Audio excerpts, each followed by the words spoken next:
Bonjour, je vais vous lire un extrait du monde de Narnia. Le lion, la sorcière blanche et l'armoire magique. C'est la guerre. Peter, Suzanne, Edmund et Lucie partent de chez eux en train. Quand ils arrivent, une dame les emmène dans un manoir. Le soir, avant de se coucher, Peter propose de le visiter. Le lendemain, il découvre une pièce avec une armoire. La plus jeune Lucie essaye d'y entrer. Là, elle découvre un monde fantastique. Je vais vous lire le passage où elle rencontre un habitant de ce pays. Bonsoir, dit Lucie. Mais le faune était tellement occupé à ramasser ses paquets qu'il ne répondit pas tout de suite. Quand il eut fini, il lui adressa un petit salut. Bonsoir, bonsoir, dit le faune. Excusez-moi, je ne veux pas être indiscret, mais aurais-je raison de penser que vous êtes une fille d'Ève ? Je m'appelle Lucie, lui dit-elle, en ne comprenant pas très bien ses paroles. Mais vous êtes, pardonnez-moi d'insister, vous êtes ce qu'on appelle une fille. Bien sûr, je suis une fille, répondit Lucie. Vous êtes, à dire vrai, un être humain. Bien sûr, je suis un être humain, dit Lucie encore un peu interloquée. Certes, poursuivit le faune, comme je suis stupide, mais je n'ai jamais vu un fils d'Adam ou une fille d'Ève auparavant. Je suis charmée, c'est-à-dire... Et là, il se tut brusquement, comme s'il avait été sur le point de laisser échapper, malgré lui, une parole qu'il ne voulait pas prononcer, et que, heureusement, il s'en était souvenu juste à temps.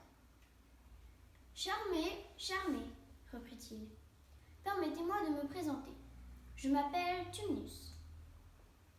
Je suis enchantée de faire votre connaissance, monsieur Tumnus, s'exclama Lucie. Puis-je vous demander, ô Lucie, fille d'Ève, dit monsieur Tumnus, comment vous êtes entrée à Narnia ? Narnia ? Qu'est-ce que c'est ? s'étonna Lucie. Mais c'est l'endroit où nous nous trouvons en ce moment, expliqua le faune. Le domaine de Narnia comprend toutes les terres qui s'étendent entre le réverbère et le grand château de Kerparvel, situé sur la mer orientale.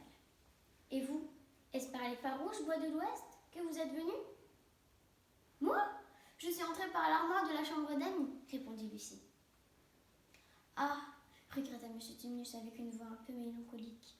Si seulement j'avais mieux étudié la géographie lorsque j'étais un petit faune, je saurais tout sur ces pays étrangers. C'est trop tard, maintenant.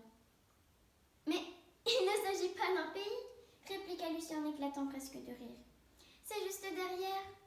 Tout du moins, je le pense. C'est l'été là-bas.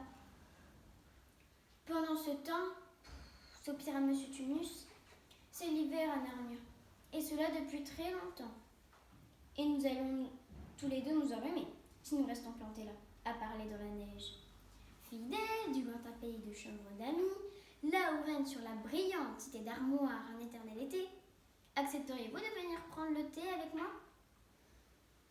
Merci beaucoup, monsieur Tumnus, dit Lucie. Mais je me demande si je ne devrais pas rentrer. J'habite tout à côté, précisa le faune. Il y aura un bon feu crépitant, et des tartines grillées, et des sardines, et des gâteaux.